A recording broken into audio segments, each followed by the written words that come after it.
Welcome to Itacarubi de la Cordillera, Paraguay. What a beautiful place it is. I'm sitting here next to the stream. It's a little bit more quiet, and I needed just to step away from the project and, just breathe. And I will try address questions that people put through to me as best as I can. I'm a born South African. I left over 25 years ago. And it was all because the government, South Africa, who I was a part of, was starting to collapse. Human rights didn't matter. My pale complexion all of a sudden became a racial mark for a lot of people, even though the funny thing is, when I was growing up, I was not a part of apartheid. I was born in 1976 on the most horrific day that South Africa has faced, Youth Day. This was when a lot of people lost their lives, big unrest in South Africa and all these kind of things. But because I was born in that year, because of our complexion, we are the problem, apparently, white supremacy. There's never been white supremacy in my household. We were so poor at times, we had to find ways to stretch meals. And if you know poverty, you know it's tough. And thank God I have a beautiful mom who was very creative with budgets and meals. We never went hungry. We never went without.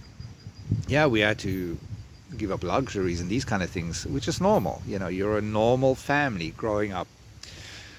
But key things in my life that brought me security was seeing unity amongst my grandfather, my great-grandfather, and my family. When we pulled together, it was a slower pace of living life. People cared about each other. If somebody in this household knew that somebody across the road was sick, my grandmother or, people that I surrounded with, my family, would always offer that person something to eat.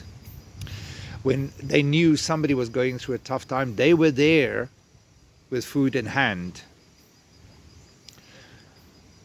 And over the years, me traveling through Europe as well as the whole of the world, I've seen how people become isolated. I've seen during COVID, lockdown, isolation, separation, and this is bad because what it does is it destroys people's unity. And during COVID, I was trying just to create something that is made for me. I was selfish. I just wanted to have a self-sustainable, off-grid little community for myself, maybe a friend or two, a lover or whatever comes my way, but that was selfish. And the more I started going on this journey, the more the Divine Spirit was telling me that this is not good enough. You need to go bigger. Now, I'm not a worthy man. I'm not a rich man. I'm not a influencer or anything like that. I'm just literally a normal person trying to make a difference. And as I went through this journey and life skills I've gained over the years in vertical hydroponic tower farm, alternative sustainable building, eco technologies, eco farming technologies, and all these things. I'm a MacGyver. I love gadgets. I love new inventions. I love especially new things that you can do yourself without having to spend a fortune. So I'm an inventor. I'm a philanthropist. I like to take ideas and concepts and create something that's sustainable. I've worked in environmental initiatives all over the world, humanitarian initiatives all over the world. And one thing that's key is sustainability. Now, the whole idea behind Camino Verde for me is that I'd rather be unified with people that's with me in one community, creating sustainability when we are faced with the unknown and uncertainty of the economic platform that we are faced with. Take a deep breath. War is around us. There's conflict everywhere. There's a shortage of food supplies. There's a shortage of so many things. But can you imagine living in a substantial community or a property. And in the center of all of this, we have this self-evolving, self-sustainable, ecologically advanced community of like-minded truth seekers, people that seeking truth, seeking alternatives, thinking of ways to help one another, bringing all of those MacGyvers together in this beautiful community. So no matter what happens around the world, we are sustainable. We have our own food, our own electricity, our own materials, products, all these kind of things. That is what it's about. To not suffer, to give our children a purer way of living life where we can relax and know that our children are safe. Our children's education is pure, advanced, so that people can evolve. So kids can become amazing innovators, creators, designers, just awesome people. And the reason for all of this is, if you look at the education system, for instance, it becomes perverted. It becomes a child grooming facility.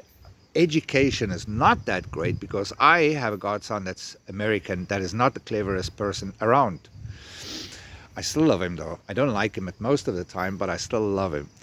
But besides that, education systems are not the same. I'm in my 40s, grew up where you were beaten in school, you got challenged, you got left to do things, you had to figure things out yourself. And this is what I want to do, not beat children. What I'm saying is, let's create an advanced multilingual education system for children and adults. A lot of people here in Paraguay have been deprived of that privilege of furthering their education. I've met the most cleverest people here with unbelievable skills. They just need to fine-tune it. They just need somebody to show them an alternative way or different way of doing things. Nobody needs to suffer alone. Nobody needs to suffer. If we bring in together all our resources, all our skills, experiences, ideas, and bring it together in one community, and we can create absolutely an awesome thing, an awesome place for people to come to and stay and live and embrace life. And here in Paraguay, where I am in Itacarubi de la Cordillera, is no crime. I have literally never heard of anything. I've never heard of major horrible crimes happening around Paraguay. Mind you, you do get the occasional small time, chancer, if we want to call it that. But in comparison to London, the US, South Africa, Germany, and even Canada, Spain, Portugal, Italy, this is the safest country I have ever been in. And people are really willing to help. People want to help. People want to get involved. Unfortunately, we need the right kind of people to do this project. I need investors, members, community members. I need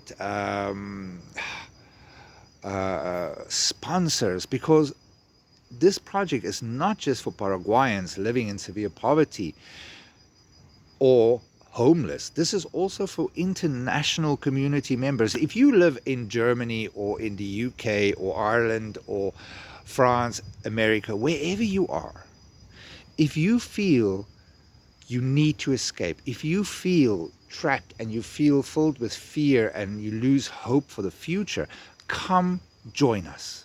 Let's create something awesome. This is not about profits. This is about people. It's about humanity. It's about bringing relief to people in need. No child needs to go hungry. No person needs to be deprived of an education, a house, sustainable living. This is what I'm looking for people to get involved, to wake up. There is alternatives. And if you don't want to join me because you don't like me or my canary yellow top, create your own sustainable community. Think about it this way. The reason why I'm doing a community is because in times of need, and believe me, I had chikungunya fever, mosquito fever, which is deadly. And I used my own natural remedies and medicines and things like that to get through that period. It's a month and a half of my life, which was horrible. But I survived. I'm still here. But In life, you have to have people to help you through those tough times. If you injure yourself, if something becomes physically hard, you need people to help you. It becomes so much easier when you do things with other like-minded people. At this stage, it's me, it's some volunteers that I have, it is my godson, Sean from America, who's done an amazing little job. For a 19-year-old, he's tried his first GoFundMe to help bring support into us, and thank you very much for that. He is the biggest village idiot around, but I still love him, and his initiative in trying to help raise funds, I am grateful for that. But when things get tough, it is good to know that you can rely on your neighbor. And it's good to know that if you have a substantial land, I'm talking a few hectares, where in the smack middle we have a little community with all our vertical hydroponic tower farms, our agricultural landscape gardens, our renewable energy sources. We have our workshops where we create our own healthcare, hygiene, and household products, which we use for ourselves, as well as we generate money for our community and for ourselves through this. Through all our sales, through all our services we provide, we basically earn an income.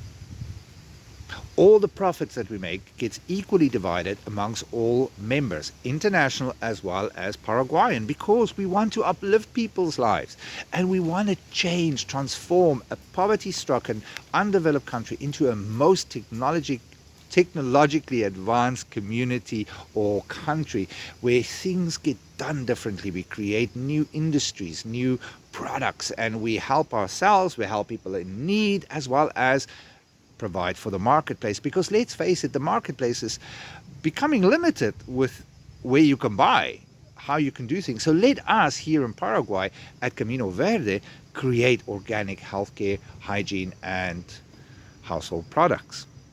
So there's sustainability, there is a plan in place, there is a system in place to help everybody, and it's a democracy, it's equality, because everybody that lives in the community have an equal vote and say about how we do things, develop and grow.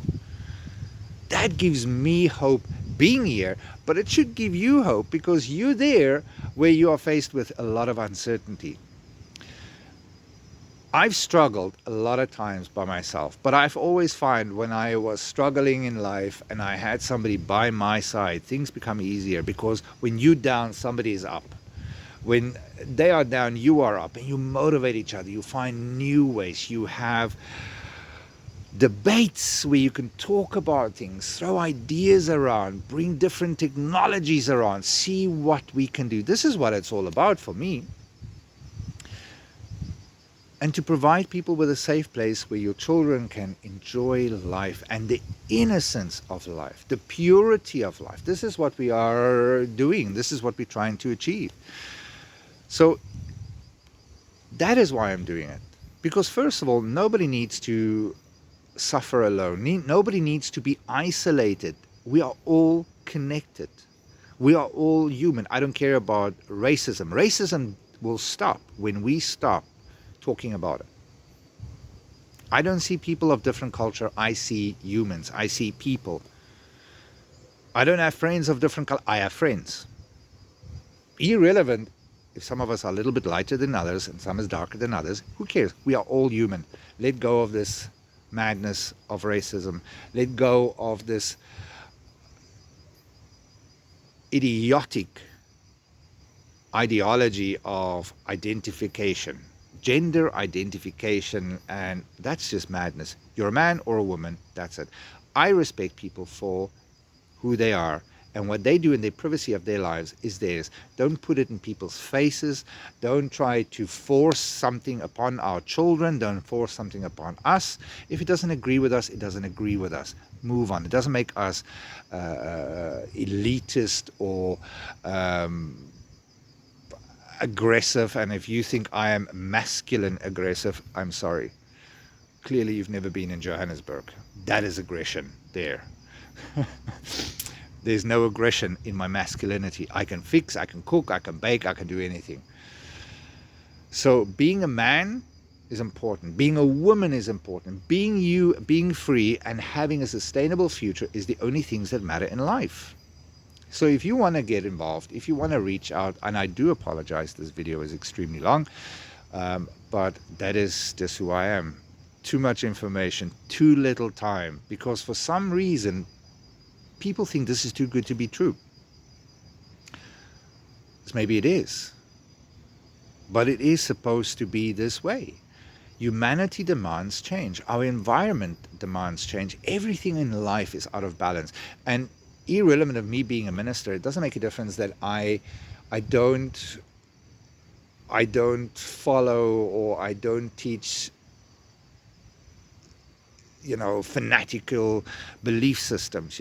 I believe respect all life, respect every person of their belief system.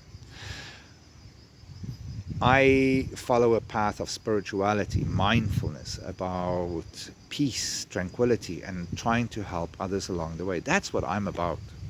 And I hope that you are like me, a truth seeker, adventure seeker, somebody that's just like really enjoying life. Barbecues with friends, good music, good company, good weather, good organic produce, and no chemtrails. You didn't see that coming. No chemtrails. So join us and reach out. I mean, everything starts with a conversation. And I am more than willing to have a conversation with anybody. Reach out. I can organize a video conference call, online conference call, just a call, chat, conversation, whatever. It's never too late to start over. And especially if you're with like-minded souls, life becomes easier. So there you go. Love, light, and all those things. Visit our website. Share our initiative. Share our GoFundMe done by Sean van der Heever. So again, I thank everybody that's involved in helping me. My best friends and Paraguayan family, Betty and Blas Diaz, their wonderful family, their kids, Danielo, Victor, the whole family. I just love you, and I just want to say thank you from the bottom of my heart for your kindness, support, and even the people at immigration that's just been absolutely amazing. I'm doing it myself, no lawyer, no anything else, and life begins.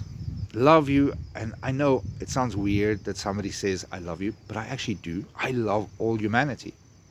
I love all of God's creations, animals, man, beast, but that's who we're supposed to be.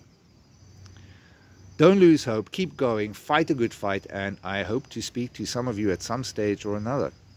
Have a great day.